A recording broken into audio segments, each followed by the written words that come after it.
नमस्कार मित्रों, ये बूढ़ी काकी का दूसरा टास्क है। अगले टास्क के अंदर हमने दो प्रश्नों की चर्चा की थी। एक प्रश्न था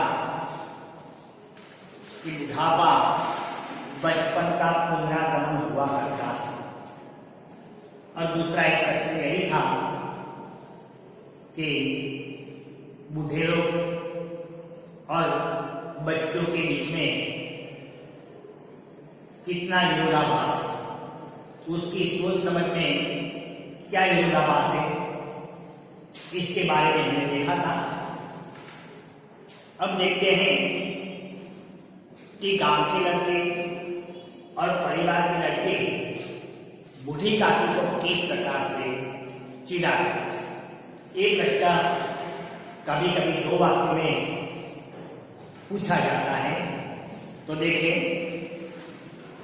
कोई चुटकी काटकर भागता, कोई ऊन पर पानी की कुल्ली कर देता। और कोई लड़का है, वह बुढ़िया को नाखून भरते हैं, कोई चुटकी भरता है और कोई पानी की कुल्ली करता है। पानी की कुल्ली करना मतलब मुख में पानी भरकर किसी के पर पिचकारी मारना या डालना। तो इसी प्रकार गांव के लड़के, परिवार के लड़के बुढ़िया को चिढ़ाते थे। काकी चीख मार कर रोती, परंतु यह बात प्रसिद्ध थी कि वे केवल खाने के लिए रोती। यह लड़कों को चिढ़ाने के कारण बुढ़िया जोर जोर से चीखती, लेकिन किसी का ध्यान बुढ़िया की तरफ जाता नहीं।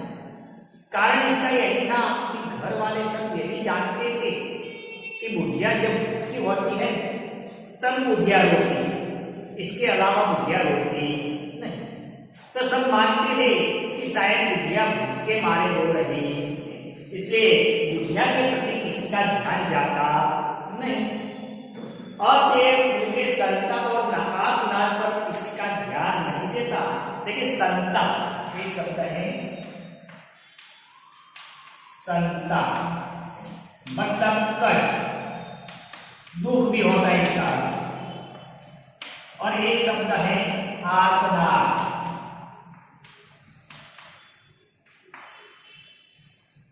तो दुख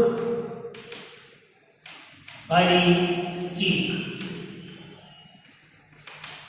तो बुढ़िया के संताप और आर्तनाद पर किसी का ध्यान जाता नहीं। संपूर्ण परिवार में यदि काकी से किसी का अनुराग था तो वह बुद्धिराम की एक छोटी सी लड़की थी जिसका नाम था लाडली। देखिए, एक शब्द है परिवार,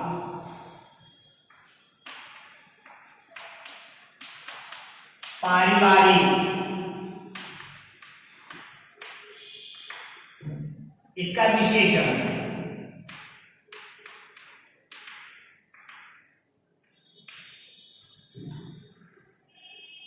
पारिवारिक, इसका विशेषण। तो संपूर्ण परिवार में यदि इस काकी से किसी का अनुराग मतलब प्यार।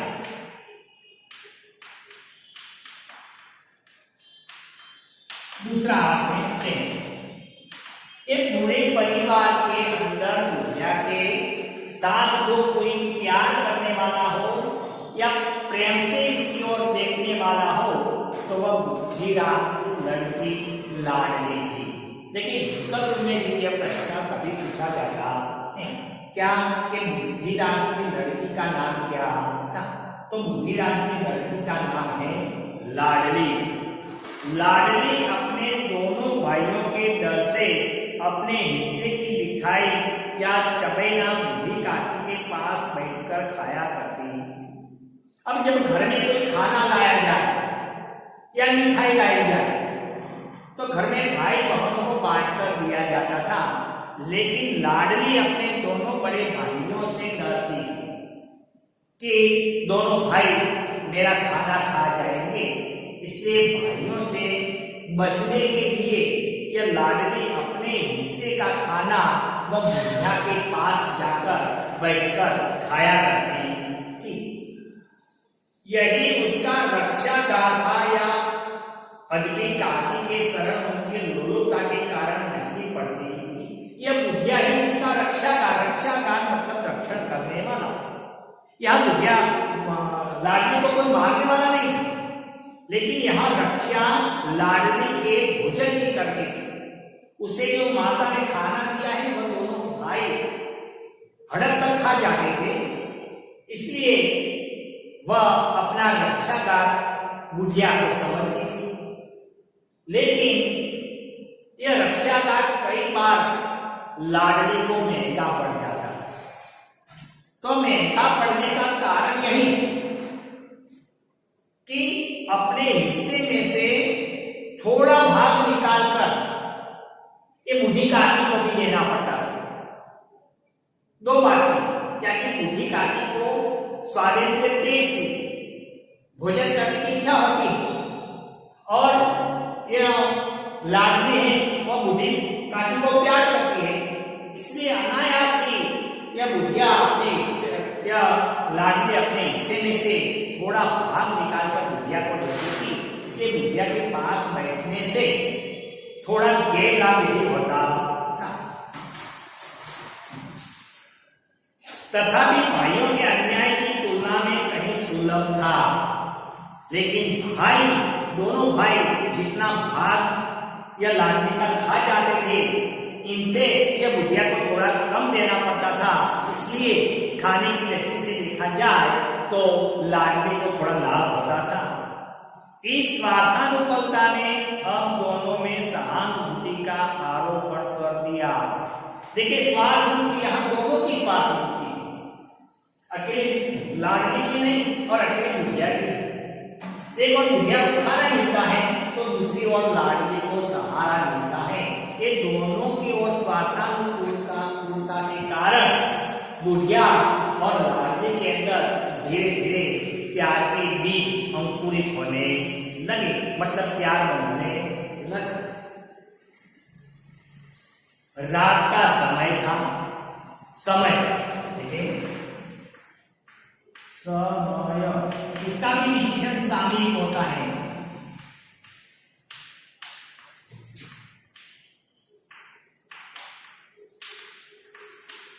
समय का विशेषण होता है सामयिक। तो रात का समय था, बुद्धिराम के द्वार पर शहनाई बज रही थी और गांव के बच्चों का झुंड विस्मयपूर्ण नेत्रों से गाने का रसास्वाद कर रहे थे। रसास्वादन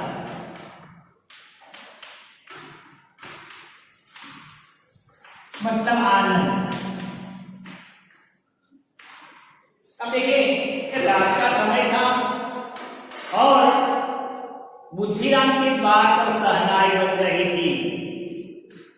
परिवार के लोग गीत गा रहे थे और आसपास के लोग यह सारे दृश्य देखकर आनंदित हो रहे थे। अपने विस्मयपूर्ण नेत्रों से यह दृश्य देख रहे थे। आज बुद्धिराम के बड़े लड़के मुखराम का तिलक आया है। तो बुद्धिराम के घर पर एक प्रसंग था और वह प्रसंग क्या था कि बुद्धिराम का जो बड़ा लड़का है वह बड़ा लड़का का तिलक आया है। तिलक मतलब उसकी सगाई। तो इस सगाई के अवसर पर उसके घर पर नाच गान हो रहा है, शहनाई बज रही। यह उसी का उत्सव है। घर के भीतर स्त्रियों गा रही थी और रूपा मेहमानों के लिए भोजन का प्रबंध में व्यस्त। देखिए घर में भोजन का प्रबंध हो रहा है, मेहमानों की आपदा साप्ता के लिए यह रूपा जुटी हुई है। देखिए रूपा है वह बुद्धिराम की पत्नी का नाम। देखिए चार पात्र हैं, एक तो बूढ़ी काकी, बुद्धिराम, उसकी लड़की का नाम है लाडली और बुद्धिराम की पत्नी का नाम है रूपा। इसलिए रूपा काम में व्यस्त है। प्रबंध का अर्थ होता है व्यवस्था, इंतजाम। भट्टियां पर कहाड़ चढ़े थे। एक में पूड़ियां कचौड़ियां निकल रही थी एक बड़े पतीले में मसालेदार सब्जी पक रही थी। घी और मसालों की सुगंध चारों ओर फैल रही। अब मेहमानों के लिए भोजन का प्रबंध हो रहा था। चूल्हे पर बड़े बड़े कहाड़ चढ़े हुए थे। कहाड़ मतलब कढ़ाई, जिसे गुजराती में बोलते हैं। एक कहाड़ में कचौड़ियां निकल रही थी, दूसरी कहाड़ में पकौड़ियां बन रही थी और बड़े बड़े बर्तनों के अंदर सब्जी बन रही थी। तो एक सब्जी, पुड़िया और कचौड़ियां में से निकलने वाली सुवास चारों ओर फैल रही थी।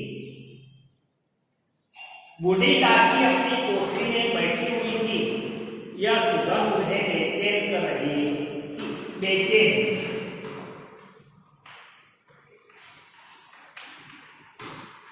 व्याकुल, व्याकुल मतलब व्याकुल। यह सुवास बूढ़ी काकी की नाक तक पहुंच गई। तो ये सुवास के कारण बूढ़ी काकी का मन विचलित हो गया, बेचैन हो गया। वे मन ही मन सोच रही थी कि इतनी देर हो गई, कोई भोजन लेकर नहीं आया।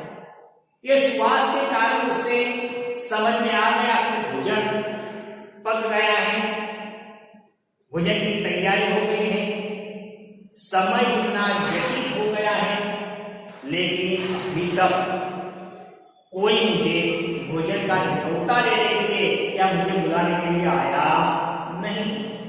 मालूम होता है सब लोग भोजन कर चुके हैं। यह सोचकर उन्हें रोना आया, पर वो अब सुपन के डर से वह रो न सकी। उसने मन में ही मन में सोच किया कि शायद सब लोग भोजन कर रहे हैं या भोजन हो चुका है, इसलिए उसे मन ही मन रोना आया।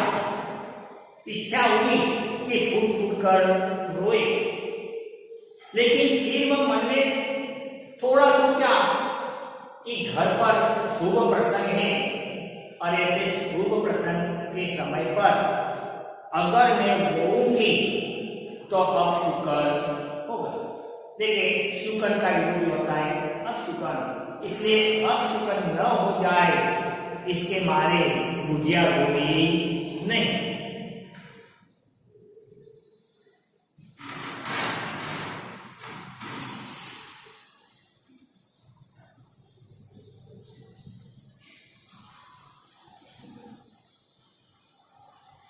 बूढ़ी काकी की कल्पना में बुढ़िया की तस्वीरें नाचने लगी। बूढ़ी काकी के मन में, उसकी कल्पना में यह बुढ़िया की तस्वीरें नाचने लगी।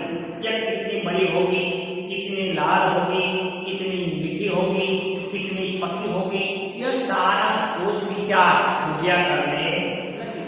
वह सोचती है कि खूब लाल लाल फूली फूली नरम पुड़िया होगी, कचौड़िया में अजवाइन और इलायची की महक आ रही होगी। एक पुड़िया कचौड़िया बन रही है, इसमें अजवाइन मतलब गुजराती में अजमो कहिए છીએ આપણે कि अजवाइन और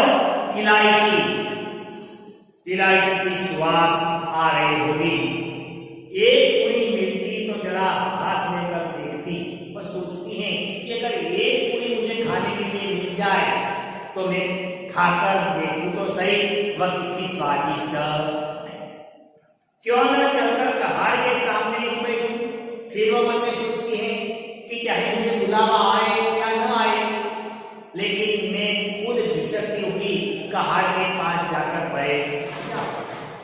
इस प्रकार निर्णय करके बूढ़ी काकी ऊपर बैठकर हाथों के बल सरकती हुई बड़ी कढ़ाई के चौखट से उत्तर बैठकर बल सरकती हुई बड़ी कढ़ाई से चौखट से उतरकर धीरे धीरे रेंगती हुई कहाड़ के पास आ गई। देखिए, उकड़ू बैठना, उकड़ू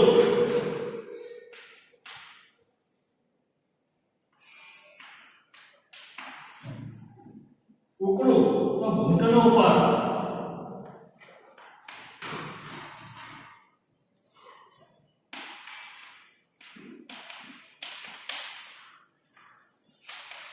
उकड़ू बैठना मतलब घुटनों पर बैठना। तो वह चौखट ने खटिए पे से उतरी, घिसटती हुई धीरे धीरे धीरे धीरे रेंगती हुई वह बड़े पहाड़ के पास जाकर बैठ गई।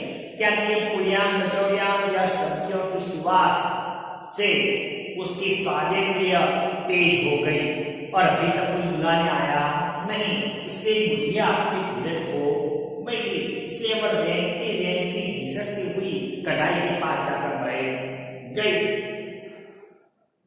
यहाँ आने पर उन्हें उतना ही धैर्य हुआ जितना भूखे कुत्ते को खाने वाले के सम्मुख बैठने में होता। धैर्य मतलब धीरज।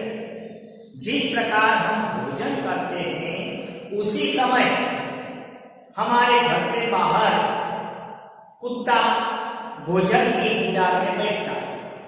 कुत्ते के मन में ऐसा होता है कि मालिक अभी भोजन पूरा करने के बाद मुझे खाना दे।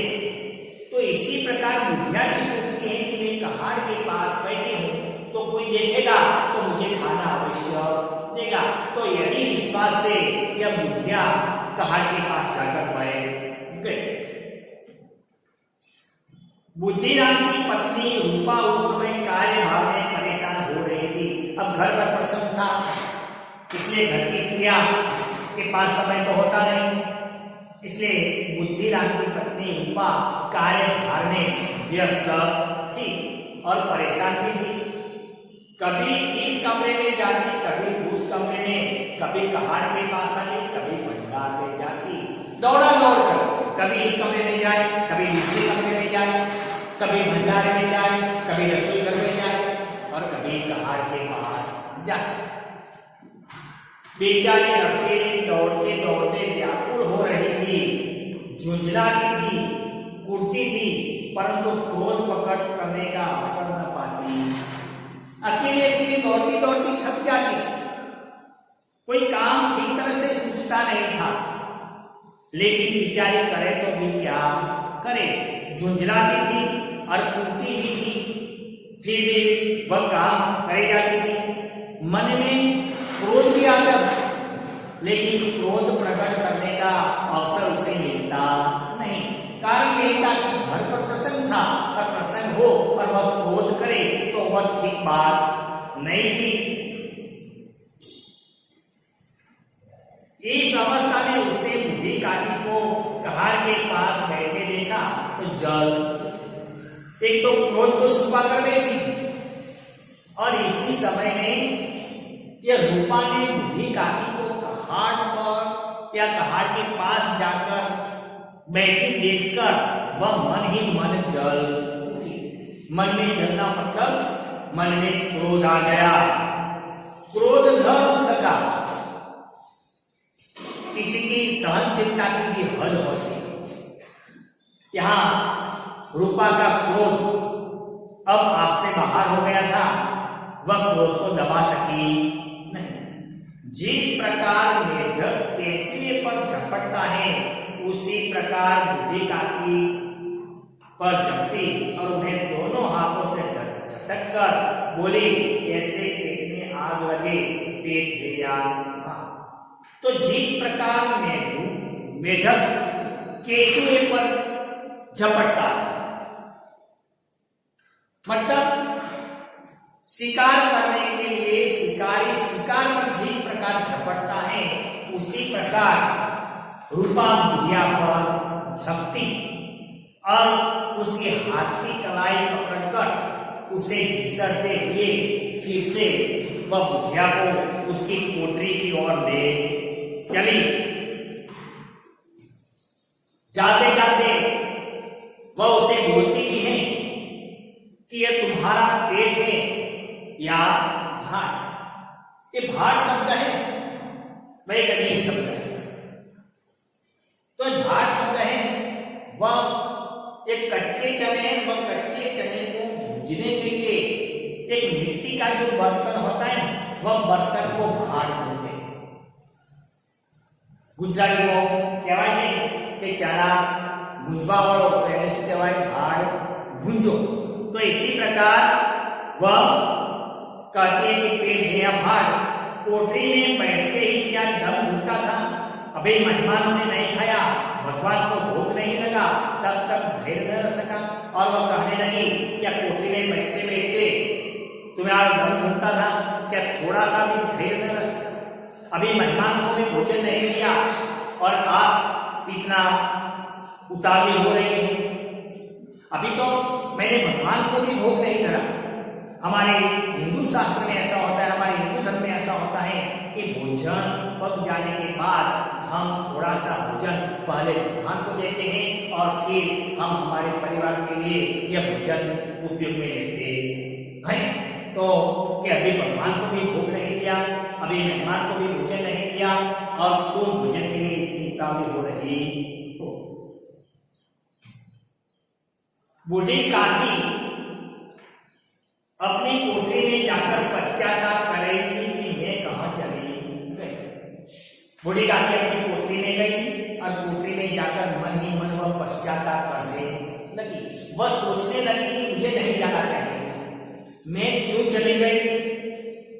उन्हें रूपा पर क्रोध नहीं था, उसे रूपा पर क्रोध नहीं था, लेकिन उसने जो जल्दबाजी की वह जल्दबाजी पर क्रोध था। उसे जो नहीं करना चाहिए था वह बुढ़िया ने किया, इसलिए वह मन ही मन अपने पर क्रोध कर रही, अपनी जल्दबाजी पर क्रोध था। सच ही तो है कि जब तक मेहमान लोग भोजन न कर लेंगे घर वाले कैसे खाएंगे। कि सच तो यही है कि जब तक घर वालों को मेहमानों को भोजन नहीं दिया जाता तब तक घर वालों को भोजन मिलता नहीं। मतलब हमारा रिवाज है हिंदू शास्त्र हिंदू धर्म का कि पहले मेहमान भोजन करते हैं, बाद में परिवार वाले भोजन करते हैं। मुझमें इतनी देर भी न रह गया, अब जब तक कोई बुलाने न आए न जाऊंगी कि मैं इतनी देर तक इंतजार भी न कर रहा। अब मैंने निश्चय किया है कि जब तक परिवार वाले मुझे भोजन करने के लिए बुलाने नहीं आएंगे तब तक मैं भोजन के लिए जाऊंगी नहीं। तो विद्यार्थियों, आज हम यह तीसरा क्लास यहाँ तक समाप्त करते हैं। Thank you.